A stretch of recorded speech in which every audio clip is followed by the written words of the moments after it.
जय श्री राम। शायद आप सबको विदित होगा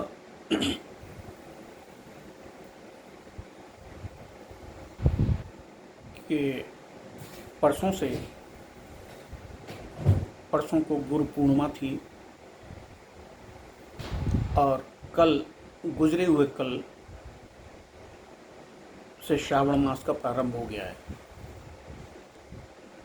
उससे पूर्व 20 तारीख को देवशयनी एकादशी थी।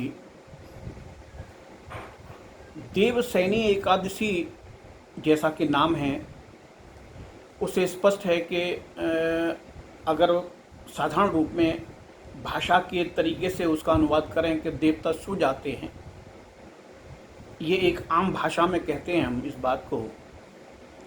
और इसके बाद जो कार्तिक मास के शुक्ल पक्ष की एकादशी आती है वो देवोत्थान एकादशी कहलाती है। तो ये 4 महीने का समय चातुर्मास कहलाता है। ये चातुर्मास यानी कि 4 महीने हिंदी कैलेंडर के अनुसार हर तरह के इन्फेक्शन के लिए, चाहे वो बैक्टीरियल इन्फेक्शन हो, चाहे वो वायरल इन्फेक्शन हो, चाहे वो फंगल इन्फेक्शन हो, उसके लिए सबसे ज़्यादा प्रोन टाइम है। इस समय ये सब बैक्टीरिया, वायरस और फंगल बहुत तीव्र गति से बढ़ते हैं और सबको वनस्पति, पशु पक्षी, जंतु और मानव सबको ही उससे दो चार होना पड़ता है। तो ये 4 महीने का समय चातुर्मास जो शास्त्रों में वर्णित किया गया है, इसमें जितने भी संत लोग हैं, जो आध्यात्म में रुचि रखते हैं, जो धर्मपरायण हैं, जो अपने चारों तरफ का जिनका वातावरण धर्म में है, वे इन 4 महीने में आध्यात्म की उच्चता को प्राप्त करने का प्रयास करते हैं और ये कोशिश करते हैं कि इन 4 महीने में हम अपने ऑरा, हम अपने तेज, हम अपनी बुद्धि, हम अपने विवेक को इतना प्रखर कर लें कि इन 4 महीने में जो भौतिक रूप से हमारे चारों तरफ इन्फेक्शन बढ़ता है, उसको हम इतनी इम्यूनिटी आ जाए कि हम अपने शरीर में उसको प्रवेश ही न होने दें और हमारी आध्यात्मिक उन्नति भी हो, हमारे धर्म का रथ अनवरत रूप से आगे बढ़ता रहे। तो ये 20/7/21 से देवशयनी प्रारंभ यानी चातुर्मास का प्रारंभ हो गया है और 24/7/21 को हमारे गुरु पूर्णिमा थी। गुरु पूर्णिमा से अभिप्राय, जैसा कि आप सब लोग जानते हैं कि इस दिन गुरु की सेवा पूजा की जाती है। गुरु की सेवा पूजा करने का तात्पर्य यह है कि जैसा कि शास्त्रों में वर्णित है, देवशयनी एकादशी के बाद भगवान विष्णु, जिनको इन सृष्टि का ऑपरेशनल की कहा जाता है, जो कि इस संसार का संचालन करते हैं, उसका भार इन 4 महीनों के लिए शिव के पास आ जाता है। शिव यानी संसार के प्रथम गुरु और विष्णु यानी संसार के प्रथम शिष्य। आपको ये जानकर आश्चर्य होगा कि इस संसार में गुरु शिष्य की परंपरा का प्रादुर्भाव ही भगवान शंकर और शिव से ही हुआ, भगवान शंकर और विष्णु से ही हुआ है। जब ब्रह्म को सृष्टि निर्माण का दिमाग में आया, सृष्टि करने की परिकल्पना की, तो सर्वप्रथम भगवान शंकर ने अपने बाएं अंग से एक बालक को जन्म दिया, यानी एक बालक को प्रकट किया और उस बालक को ओम नाम का महामंत्र दिया और उसको आदेशित किया कि तुम इस मंत्र का लगातार जप करो।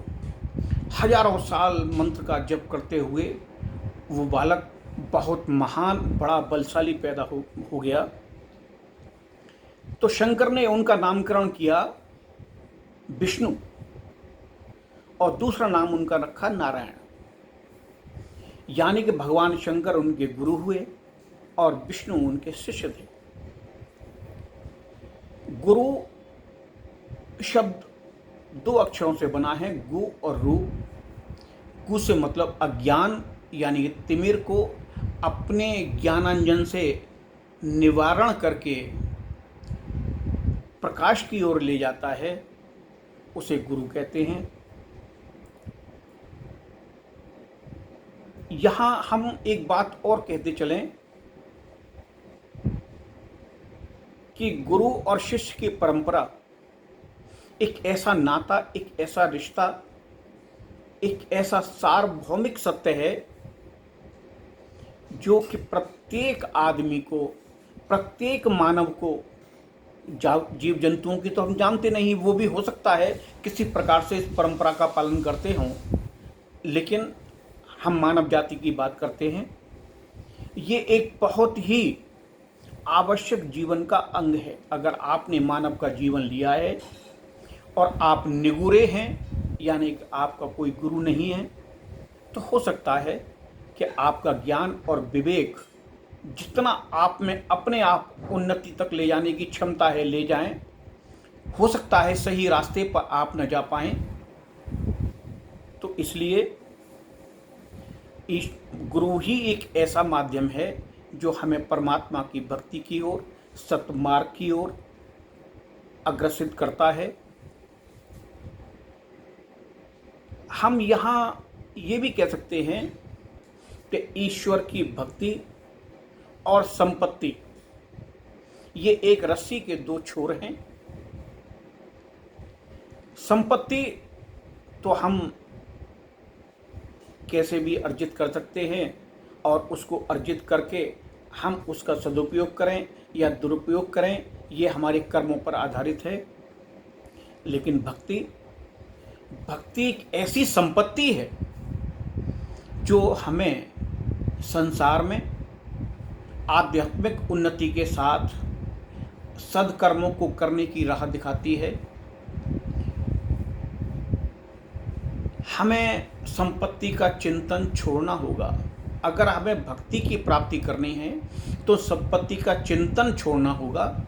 यहाँ इस बात से कतई तात्पर्य नहीं है कि आप संपत्ति प्राप्त करने के लिए कोई प्रयास ही न करें। संपत्ति तो आपके भाग्यानुसार, आपके सद्कर्मों के अनुसार आती रहेगी और वो आपको सुख पहुंचाएगी और उसका आप सदुपयोग कर पाएंगे। अन्यान्य मार्गों से, गलत मार्गों से आई हुई संपत्ति आपको दुख देगी, ये बिल्कुल कट सत्य है। तो भक्ति जीवन का एक ऐसा ध्येय है जिसके के लिए मानव का इस संसार में प्रादुर्भाव हुआ है। भक्ति ही जीवन का मुख्य ध्येय है। हमारे जीवन को, हमारे यहाँ मानव जीवन को जन्म जो लिया है उसका एक ही उद्देश्य है, एक ही मंजिल है, एक ही ध्येय है कि हम भक्ति के माध्यम से उस परमपिता परमात्मा का आभार व्यक्त करें, उसको हम हर तरह से उस कृतज्ञता व्यक्त करें, उसके लिए हर तरह से हम ये सोचें कि हे प्रभु, आपने हमें ये मानव जीवन देकर बहुत बड़ा उपकार किया है और भक्ति ही सबसे बड़ी शक्ति है। भक्ति की शक्ति से आप सब कुछ कर सकते हैं। संपत्ति आज के इस कलयुग में माना यह जाता है कि संपत्ति सब कुछ है, संपत्ति से सब कुछ हो सकता है, लेकिन संपत्ति करा तो सकती है लेकिन एवरीथिंग यानी प्रत्येक काम नहीं करा सकती। संपत्ति प्रत्येक चीज़ नहीं है। आप इस बात को ध्यान कर लें, आप इस बात को समझ लें। हाँ, भक्ति आप करेंगे। भक्ति से अब मेरा अभिप्राय यहाँ ये नहीं है कि आप माला लेके बैठे रहें, आप दिन भर मुँह से स्मरण दिखाते रहें, करते रहें। ये तो एक हृदय का एक ऐसा स्थान है जहाँ वो हर वक्त विराजमान रहती है। केवल उसको जागृत करना है, उसमें खो जाना है। एक व्यक्ति ने एक गुरु से पूछा कि आपने बोध प्राप्ति के बाद आप किस प्रकार से ध्यान लगाते हैं, यानी कि आपने इतनी बड़ी तपस्या की, उसके बाद बोध प्राप्त कर लिया। अब बोध प्राप्ति के बाद आप किस तरह से ध्यान लगाते हैं? बोले ध्यान लगाता हूँ, अरे खाने के समय खाता हूँ, सोने के समय सोता हूँ, पीने के समय पीता हूँ, और यही मेरा ध्यान है। बोले मैं आपसे ये नहीं पूछ रहा, मैं तो ये पूछ रहा आप भक्ति के लिए ध्यान कैसे लगाते हैं? तो उन्होंने बड़ा सुंदर उत्तर दिया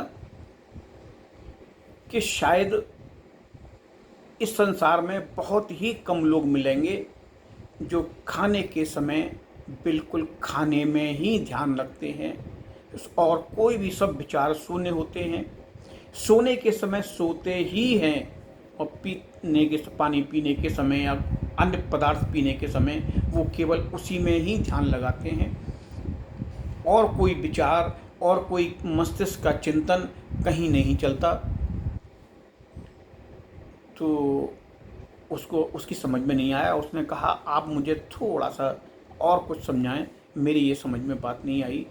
बोले कि मेरा कहने का तात्पर्य ये है कि यही ध्यान लगाना है कि जिस समय आप जो कार्य कर रहे हैं केवल और केवल आपका ध्यान उसी में रहे, यही आपके जीवन का उद्देश्य होना चाहिए, और यही प्रभु का ध्यान है, यही स्मरण है, और यही चिंतन है। अगर आप ये करना सीख जाएंगे तो जिस वक्त आप परमात्मा का ध्यान करेंगे, परमात्मा का स्मरण करेंगे, तो आप बिल्कुल एकाग्र होकर, आपका मन, मस्तिष्क, विवेक, हृदय सब कुछ एकाग्र होकर उसी प्रभु का चिंतन करेगा। एक बार गुरु नानक से एक जमींदार ने ये बात पूछी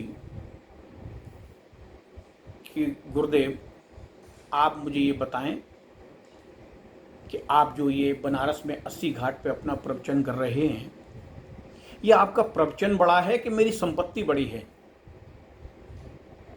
गुरु नानक देव को बड़ा आश्चर्य हुआ कि इसने कैसा प्रश्न किया है, इसको बिना किसी प्रैक्टिकल के तो उत्तर नहीं दिया जा सकता। तो उन्होंने कहा कि इसका मैं समय आने पर तुम्हें उत्तर दूंगा। तो एक बार पुनः कुछ कालांतर में वो 80 घाट पर बनारस में प्रवचन कर रहे थे, तो वहाँ गुरु नानक ने उस जमींदार को भी न्योता भिजवाया कि आप भी प्रवचन में आइएगा। तो वो प्रवचन में आए और एक थाल में असरफियाँ भरकर उनके सामने रख दी। किसी का ध्यान उस ओर नहीं गया, सब गुरुजी अपने प्रवचन में व्यस्त रहे, और जो सुनने वाले श्रोता थे वो भी उनकी बातों की तरफ ध्यान दे रहे थे। वैसा ही एक थाल उनके पास पहले से ही रखा था। थोड़ी देर बाद गुरुजी ने उस थाल में से कुछ असरफियाँ उठाईं और हाथों में खुलखुलाने लगे। लेकिन फिर भी लोग जो प्रवचन सुनने आए थे, जिनका मन और मस्तिष्क प्रभु उन्हीं के गुरु नानक देव के प्रवचनों में लगा हुआ था, उनका ध्यान भी इस ओर, उनकी खनखनाहट पर नहीं गया, और वो उनकी ओर ध्यान से देखते रहे। थोड़ी देर बाद गुरु नानक देव ने क्या किया कि वो असरफियाँ ले लेकर, सामने ही गंगा थी जहाँ 80 घाट पर वो प्रवचन कर रहे थे, अब घाट में फेंकनी शुरू कर दी।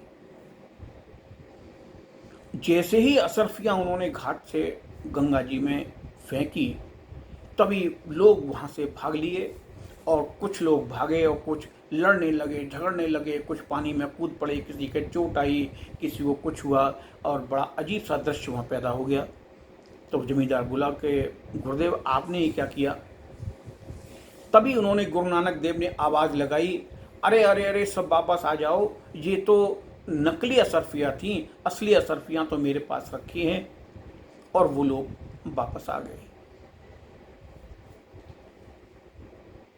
संपत्ति एक ऐसी चीज़ है, पैसा एक ऐसी चीज़ है जो कि कितना भी खून खराबा करा सकता है, आपस में आपको लड़ा सकता है, आपके जीवन के ध्येय, आपकी मंजिल से आपको भटका सकता है। लेकिन गुरु का वचन यानी कि प्रवचन, सन्मार्ग की ओर ले जाने वाले आपके 2 शब्द आपको हमेशा उस भटकती हुई राह से ऐसे सद्मार्ग पे ले जाएंगे कि जहाँ आप प्रभु का सानिध्य भी प्राप्त करेंगे और संपत्ति भी प्राप्त करेंगे। संपत्ति से अभिप्राय ये नहीं है कि जितने यथायोग आपको चाहिए वो सत्कर्मों से हर समय प्राप्त की जा सकती है, बशर्ते कि केवल आपका चिंतन इसी बात का न हो कि मुझे संपत्ति प्राप्त करनी है। तो आज मेरा कहने का तात्पर्य गुरु की महिमा पर ही था। मुझे भी इस बात का बड़ा सौभाग्य है कि मेरे भी एक गुरु हैं। मैं भी उनके 24 तारीख को चरण छूकर आया और मैंने आशीर्वाद प्राप्त किया और मुझे उन्हीं के आदेशानुसार, उन्हीं की प्रेरणा से ये छोटे छोटे वीडियो बनाने की प्रेरणा मिली है और मैं आपके सामने बनाता हूँ। ये सब जितने एपिसोड्स हैं मेरे YouTube चैनल पे आते रहते हैं। मेरा प्रेम प्रकाश मित्तल प्रेम के नाम से चैनल है। आपको अच्छा लगे तो लाइक करें। आप लाइक करेंगे, उत्तरोत्तर उसमें वृद्धि होगी, तो ये फिर मुझे भी इस बात का उत्साह पैदा होगा कि मैं और कुछ आपको पहुंचा सकूं। कुछ और अच्छी अच्छी बातें अगर मेरे पास आती हैं या मेरे मन में आती हैं, मेरे विवेक से आती हैं, तो मैं आप तक पहुंचा सकूं। तो आप मेरे चैनल को लाइक भी करें, सब्सक्राइब भी करें और हो सके तो शेयर भी करें। जय श्री राम।